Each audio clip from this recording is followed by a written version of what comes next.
উদ্ধার করতে গেলে কত রকমের আলোচনা, কত রকমের বিরূপ মন্তব্যের যে আমাদের মুখোমুখি হতে হলো এবং কত রকমের অসহযোগিতার যে আমাদের মুখোমুখি হতে হলো, আমি আপনাদেরকে বলবো ইউটিউবে একটু ঘেটে দেখতে। বন বিভাগ তার দখলকৃত বনাঞ্চল থেকে দখল তুলতে পারবে না। কেন তুলতে পারবে না?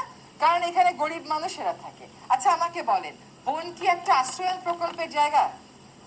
প্রতিটা জেলায় জেলায় কিন্তু খাস জমি পতিত পড়ে আছে, সেগুলো অন্যেরা দখল করে রাখে।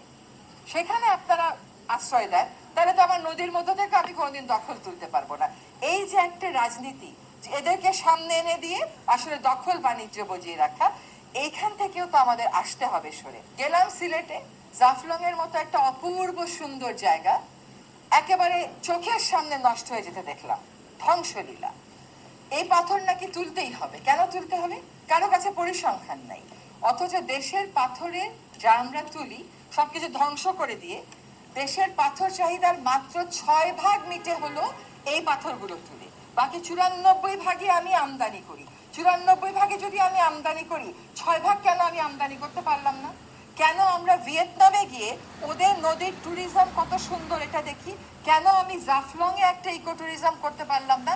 কেন আমাদের নতুন প্রজন্ম আমরা যেরকম জাফলং দেখেছি সেরকম জাফলং দেখতে পারলো না? সেইখানে তো আবার রাজনৈতিক ঐক্য দেখলাম। সবাই এখানে ম্যানিফেস্টোতে আমরা কথা বলতেছি, আমরা 2জন উপদেষ্টা গেলাম।